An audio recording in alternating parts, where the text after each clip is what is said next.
चंद्रपूरमध्ये मुसळधार पावसामुळे पूरसदृश्य परिस्थिती उद्भवलेली आहे। चंद्रपूरमध्ये रेड अलर्ट असून शाळा आणि महाविद्यालय या ठिकाणची बंद आहेत।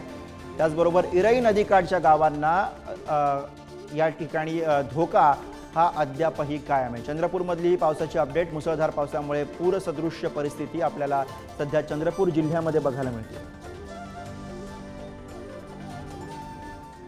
प्रतिनिधी राहुल सध्या फोन लाईनवरून आपल्या सोबत आहेत, त्यांच्याकडनं ताजी माहिती घेऊयात। राहुल, एकूणच चंद्रपूरमध्ये आपल्याला जोरदार पाऊस दिसतो आहे। आत्ताची नेमकी काय स्थिती आहे? रात्रीतनं पाऊस झालाय का? सकाळपासून पावसाचा जोर काय म्हणतोय?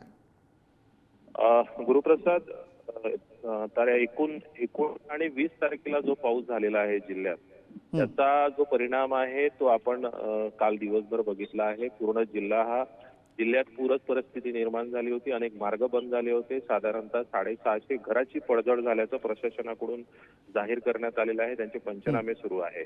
मात्र काल प्रशासनाने रेड अलर्ट जाहीर केला, त्यामुळे जिल्ह्यातील पूर परिस्थिती बघता शाळेच्या विद्यार्थ्यांना कुठली गैरसोय होऊ नये किंवा अनुचित प्रकार घडू नये म्हणून सर्व जिल्ह्यातील अंगणवाडी, महाविद्यालय, शाळा यांना सुट्टी जाहीर करण्यात आलेली आहे।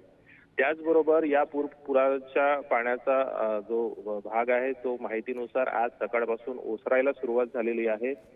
काल पावसाची रिपरिप होती, आज सकाळपासून पाणी नाही आहे, त्यामुळे थोडासा दिलासा आहे। जे मार्ग बंद होते ते मार्ग आता मोकळे होतील अशी आशा आहे। काही मार्ग सकाळपासून सुरू झाल्याची माहिती आहे। आणि आता एकंदरीत जर पाऊस या रेड अलर्ट नुसार जर झाला तर शहरातली परिस्थिती मात्र बिघडणार आहे, कारण इराई धरणाचे जे 7ही दरवाजे आहेत ते मोकळे करण्यात आलेले आहे। त्याच्यातून पाण्याचा विसर्ग सुरू आहे, त्यामुळे शहरातील जे सखल भाग आहेत बरोबर, म्हणजे आज सकाळपासून पावसानं काहीसा दिलासा दिलेला आहे, मात्र तरी सुद्धा धोका कायम आहे, त्यामुळे अर्थातच सतर्क राहण्याची गरज आहे। धन्यवाद या सगळ्या सविस्तर माहितीसाठी।